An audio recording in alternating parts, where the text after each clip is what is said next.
स्वागत है आप सभी का हमारे YouTube चैनल पर जिसका नाम है सौरभ क्लासेस।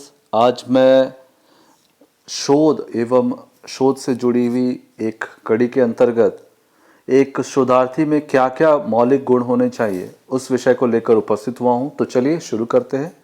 एक शोधार्थी के क्या गुण होते हैं उस पर प्रकाश डालें।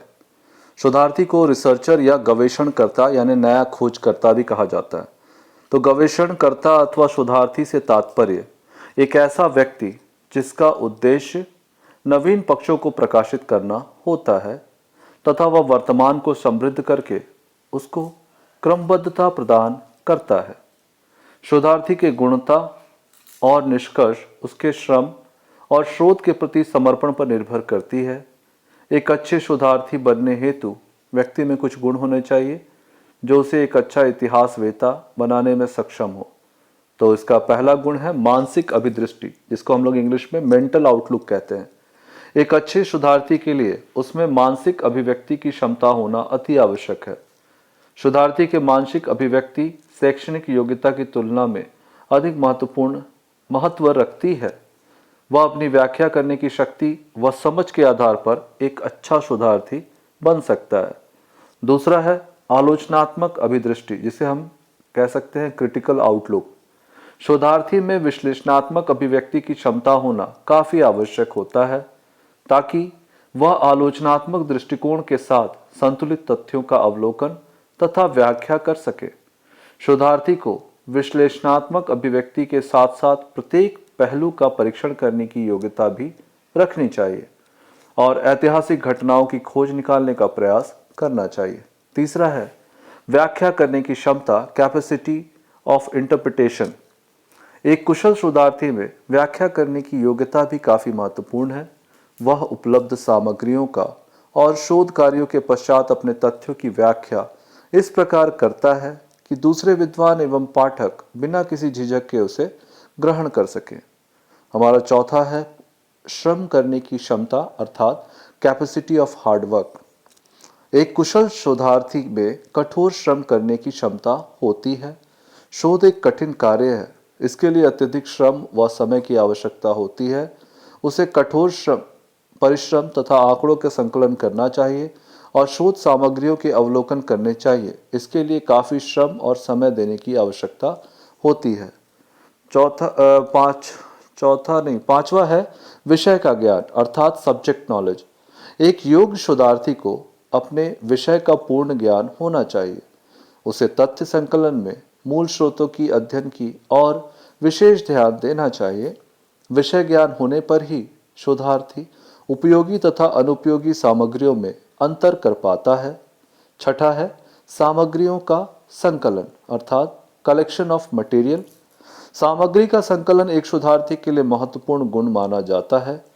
शोधार्थी को अपनी चतुराई व बुद्धिमत्ता के बल पर शोध सामग्री प्राप्त करने पड़ते हैं। यदि शोध की सामग्री देश के बाहर या विभिन्न स्थानों पर बिखरी पड़ी है तो शोधार्थी को धैर्य व हिम्मत से उन स्रोतों का संकलन करना चाहिए। अगला पॉइंट है हमारा निष्पक्ष दृष्टिकोण, अर्थात इम्पार्शियल व्यू। एक योग्य शोधार्थी को सदैव निष्पक्ष अभिदृष्टि रखनी चाहिए। उसे शोध के समय व्यक्तिगत अभिदृष्टि को दरकिनार करते हुए निष्पक्ष दृष्टिकोण को अपनाना चाहिए। उसे प्रत्येक घटना का इतिहास वैसे ही वर्णित करना चाहिए जैसे वह घटित हुआ है। अगला है हमारा संतुलित दृष्टिकोण, जिसे हम बैलेंस्ड व्यू भी कहते हैं।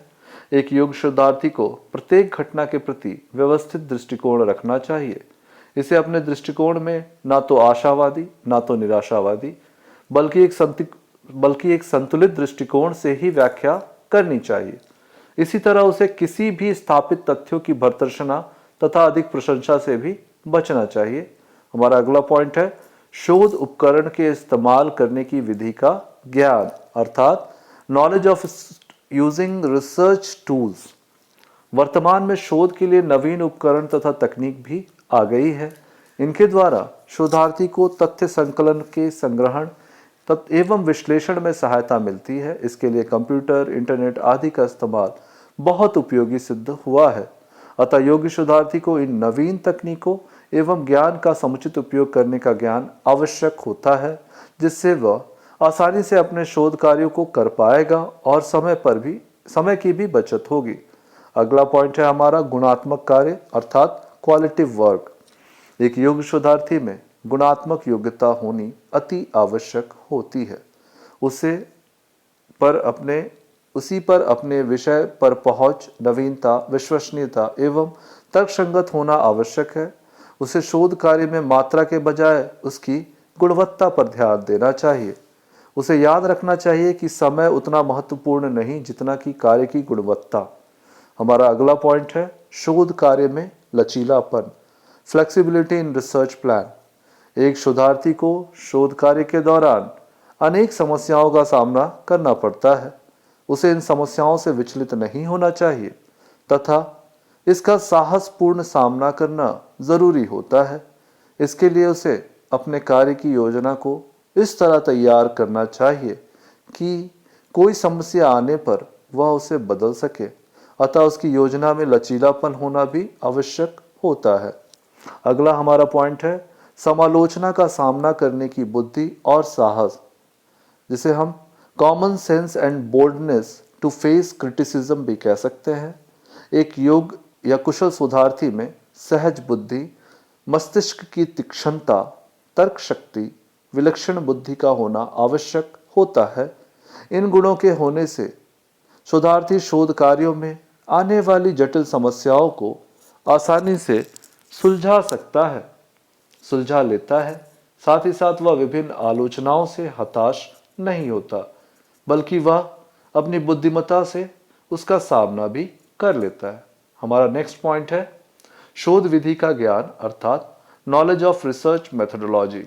एक सफल शोधार्थी को शोध विधि का समुचित ज्ञान होना आवश्यक माना जाता है। उसे सभी निष्कर्षों के साथ घटनाओं तथा क्रियाकलापों का तर्कसंगत मूल्यांकन, निरीक्षण तथा संश्लेषण करना होता है। अतः शोध विधि के ज्ञान की भी अच्छी जानकारी एक योग्य शोधार्थी के लिए आवश्यक मानी जाती है। एक शोधार्थी के लिए मानचित्र बनाने की जानकारी, रूपरेखा का ज्ञान, ग्रंथ सूची के बारे में पता रखना आदि काफी आवश्यक होता है। इसके लिए उसे विभिन्न विधियों जैसे आंकड़ों का संकलन, पुस्तकालय का उपयोग, प्रश्नावली तैयार करने की विधि, साक्षात्कार विधि, सर्वेक्षण विधि आदि का आश्रय लेना पड़ेगा। इससे शोध कार्य की गुणवत्ता को भी सम्मिलित किया जा सकता है। शोध विधि समय तथा ऊर्जा बचाती है और गुणों को भी निश्चित करती है। अंततः निष्कर्ष पर पहुंचते हैं कि इन गुणों को देखने के पश्चात हम निष्कर्ष पर पहुंचते हैं कि शोधार्थी की सफलता एवं शोध रचना की सफलता हेतु शोधार्थी को कुछ विशेष गुणों जिसमें मानसिक अभिदृष्टि, विश्लेषणात्मक अभिदृष्टि, व्याख्या करने की योग्यता, शब्द के लिए क्षमता, विषय ज्ञान, सामग्री का संग्रहण, निष्पक्ष दृष्टिकोण, संतुलित अभिदृष्टि, शोध उपकरणों का उपयोग, गुणात्मक कार्य, शोध योजना में लचीलापन, समालोचना का साहस करने के लिए सहज बुद्धि एवं साहस तथा शोध विधि का ज्ञान होना आवश्यक होता है। इन गुणों के साथ शोधार्थी एक कुशल शोध कार्य को संपादित कर सकता है। वह एक ऐसा रचनाकार होता है जो नवीन तथ्यों को खोजकर उसकी नवीनता, मौलिकता और विश्वसनीयता की जांच कर व्याख्यायित करता है तथा नवीन सिद्धांतों का उसके परिवेश में तथ्यों को निरूपित भी करता है। तो आज के लिए इतना ही। धन्यवाद।